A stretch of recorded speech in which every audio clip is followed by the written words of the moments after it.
Zaman Mesolitikum merupakan zaman batu yang berlangsung antara periode Paleolitikum dan Neolitikum.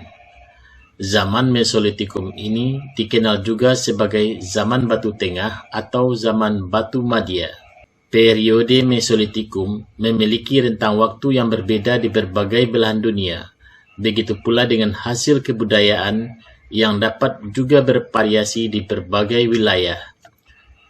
Di Indonesia, peninggalan dari zaman Mesolitikum dapat ditemukan di Sumatera, Jawa, Kalimantan, Sulawesi, dan Flores.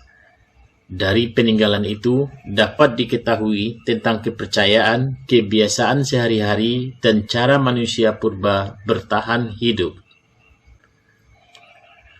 Salah satu ciri peradaban pada masa Mesolitikum ini adalah kehidupan semi-sedenter atau setengah menetap dan semi-nomaden. Semi-sedenter adalah pola kehidupan manusia purba yang menetap dengan tempat tinggal yang telah tersedia dari alam seperti di dekat sungai, danau, bukit, dan hutan-hutan, serta tempat-tempat yang dekat dengan air berupa goa-goa. Sedangkan semi-sedenter adalah pola kehidupan manusia purba yang berpindah-pindah, akan tetapi memiliki masa menetap dalam jangka waktu tertentu. Gua-gua tempat tinggal manusia purba pada zaman Mesolitikum disebut dengan Abrissos-ros. Gua-gua tempat tinggal ini banyak ditemukan di Sulawesi dan sebagian Pulau Jawa. Abrissos-ros pertama kali dilakukan penelitian oleh von Steenkalenfels di Goa Lawa dekat Sampung, Ponorogo, pada tahun 1928 hingga tahun 1931. Kebudayaan Abrissos-ros juga ditemukan di Besuki dekat Bojonegoro dan di daerah Sulawesi Selatan seperti Lomoncong. Permukiman berupa gua-gua ini biasanya dekat dengan pantai. Untuk memenuhi kebutuhan makanannya, biasanya mereka mengambilnya dari hasil pantai tersebut berupa binatang kerang. Oleh karena itu, di sekitar pantai dan gua tempat tinggal tersebut banyak ditemukan joken moniger atau tumpukan sampah dapur berupa kulit siput dan kerang. Joken moniger berasal dari bahasa Denmark. Joken berarti dapur dan moding yang berarti sampah. Joken moniger adalah tumpukan sampah dapur berupa kulit siput dan kerang yang menggunung dan tingginya bisa mencapai 7 meter. Peninggalan ini ditemukan di sepanjang pantai timur Sumatera antara Langsa di Aceh hingga Medan. Diduga, joken moniger telah menumpuk dari generasi ke generasi karena masyarakatnya mulai menetap di sekitar pantai. Pola hidup semi-nomaden terjadi ketika satu kelompok yang telah hidup di suatu tempat disebabkan suatu hal kemudian berpindah ke tempat yang lain. Sesuatu hal dimaksud bisa karena stok makanan yang disediakan oleh alam di tempat tersebut sudah berkurang atau habis sehingga mereka mencari tempat lain yang persediaan makanannya masih banyak. Sebab lain juga karena tempat tersebut dianggap tidak nyaman lagi untuk mereka tempati disebabkan penyakit, kematian, dan sebagainya. Pada zaman Mesolitikum ini, sebagian manusia masih berburu dan mengumpulkan makanan, meskipun tidak lagi sesering pada zaman Paleolitikum. Mereka terutama di akhir masa Mesolitikum sudah mulai bercocok tanam. Hal ini terjadi karena adanya kesadaran bahwa alam memiliki keterbatasan dalam memenuhi kebutuhan hidup mereka. Meskipun kesimpulan ini terlalu jauh, namun bukan tidak mungkin pemikiran ini muncul dalam pikiran mereka. Hanya saja, tanaman yang bisa mereka tanam adalah tanaman yang mudah hidupnya, tidak memiliki perawatan khusus, dan berkenaan langsung dengan kebutuhan makan mereka seperti umbi-umbian dan biji-bijian. Ada kemungkinan pada masa ini, manusia sudah mulai menjinakkan beberapa hewan seperti anjing yang mereka gunakan untuk membantu mereka dalam berburu. Untuk berburu dan bercocok tanam, manusia Mesolitikum masih menggunakan peralatan dari batu. Hanya saja, peralatan batu yang mereka gunakan sudah mulai dihaluskan atau diasah. Ini berarti bahwa hasil peralatan yang dibuat oleh manusia Mesolitikum bisa dibandingkan dengan buatan masa Paleolitikum sudah lebih baik. Beberapa alat yang mereka hasilkan di antaranya adalah kapak genggam Sumatera, hairsaw, alu beserta lesungnya, pisau batu, dan pipisan. Kapak genggam Sumatera merupakan kapak yang dibuat dari batu kali dengan bagian ujung yang tajam. Selain dibuat dari batu kali, ada pula kapak pendek yang dinamakan hairsaw. Sedangkan pipisan merupakan batu yang digunakan untuk menggiling disertai dengan landasan. Pipisan ini dipercaya untuk menggiling makanan yang akan mereka makan. Di samping itu, pipisan ini juga digunakan untuk menghaluskan cat merah yang biasa digunakan dalam ritual kepercayaan mereka. Selain alat-alat yang terbuat dari batu, ada juga alat-alat yang digunakan manusia zaman Mesolitikum yang terbuat dari tulang. Hal ini dibuktikan dengan adanya suatu kebudayaan yang terdapat di Sampung, di mana kebudayaan tulang sampung ini ditemukan di Gua Lawa, yaitu dekat Sampung Ponorogo. Peneliti menamakan kebudayaan ini sebagai kebudayaan tulang sampung karena sebagian besar bukti kebudayaan ini ditemukan di daerah Sampung. Penelitian mengenai kebudayaan tulang sampung ini juga dilakukan oleh Van Steen Kallenfels.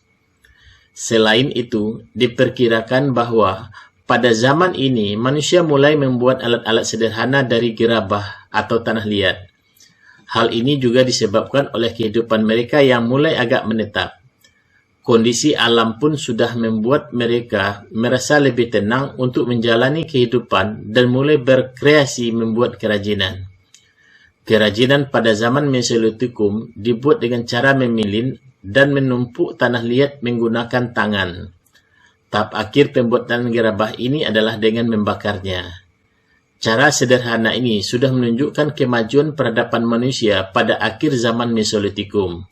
Bahkan pada zaman ini diduga sudah ada bentuk perhiasan berupa cincin dari batu dan kalung atau gelang dari kerang. Dari temuan peralatan-peralatan tersebut, kuat dugaan bahwa manusia masa Mesolitikum sudah mengenal kepercayaan. Tentu, kepercayaan yang mereka anut tidak sama dengan yang dianut oleh manusia zaman sekarang. Kepercayaan pertama yang mungkin dianut mereka adalah kepercayaan terhadap roh nenek moyang atau yang lebih dikenal dengan animisme. Manusia zaman Mesolitikum percaya bahwa nenek moyang mereka mempunyai kekuatan magis yang mampu untuk menolak roh-roh jahat lainnya. Prosesi pemakaman juga menunjukkan bahwa akan ada kehidupan baru di alam baka. Itulah sebabnya mengapa ketika prosesi pemakaman nenek moyang mereka tersebut menyertakan perhiasan dan kapak yang indah. Bukti mengenai adanya proses pemakaman ditemukan di Gua Lawa Sampang. Selain itu, adanya warna-warni yang ditemukan di dinding-dinding gua juga sekaligus sebagai wujud dari adanya kepercayaan tersebut. Warna-warna tertentu seperti merah, hitam, dan putih diperkirakan berkaitan erat dengan kepercayaan mereka. Masyarakat zaman Mesolitikum sepertinya sudah mengenal seni. Hal tersebut terlihat dari beragam lukisan yang terdapat di banyak gua di Indonesia. Lukisan yang terpahat di berbagai dinding gua tersebut, seperti di Gua Leng-Leng, Sulawesi, setidaknya telah menunjukkan betapa manusia Indonesia masa lampau telah mengenal seni pada saat awalnya.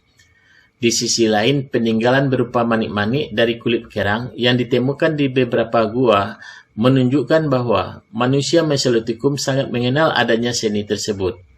Alat seni itu kadang mereka jadikan pula sebagai syarat tertentu untuk menjalin hubungan mereka dengan yang lainnya. Bahasa simbol atau isyarat yang ditemukan pada masa Paleolitikum juga berkembang pada masa ini, dengan memunculkan vokal tertentu yang memudahkan mereka untuk berkomunikasi. Ini berarti bahwa manusia Mesolitikum juga sudah mengenal bahasa vokal meskipun dalam tahap yang sederhana. Berbeda dengan masa Paleolitikum, zaman Mesolitikum diperkirakan juga sudah mengenal pakaian. Pakaian mereka terbuat dari kulit kayu atau kulit binatang.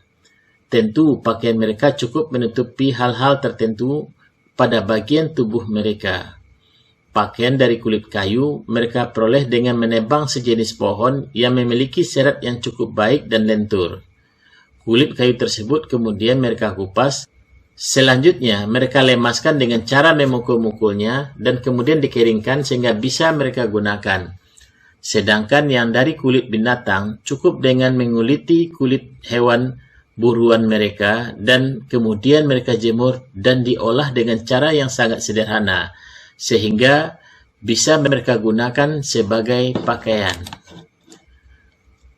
Besar kemungkinan bahwa pada zaman Mesolitikum ini juga sudah mulai digunakan api. Pengetahuan mereka tentang api ini diperoleh awalnya dari alam, bisa dengan petir yang menyambar yang menyebabkan kebakaran, atau dari benturan batu di musim panas yang menimbulkan percikan api. Adanya api ini kemudian merubah pola mereka dalam menyantap makanan. Bila pada masa Paleolitikum manusia memakan hasil yang ada di alam secara mentah, maka pada masa Mesolitikum ini manusia sudah memasak makanan mereka. Mereka tentu sudah bisa membedakan makanan yang dimasak dan tidak dimasak seperti daging hewan buruan mereka.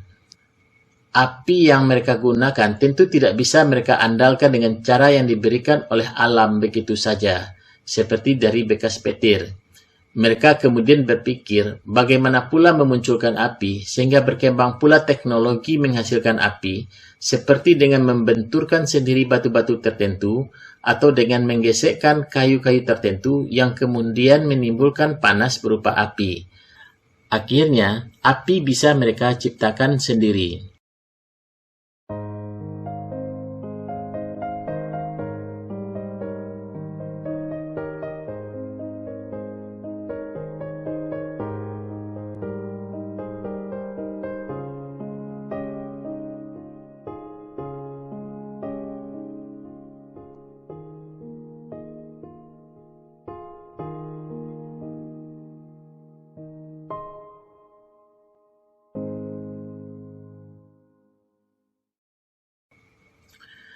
Dalam menjalankan kehidupan, diperkirakan pula bahwa antara perempuan dengan laki-laki sudah mulai ada pembagian kerja.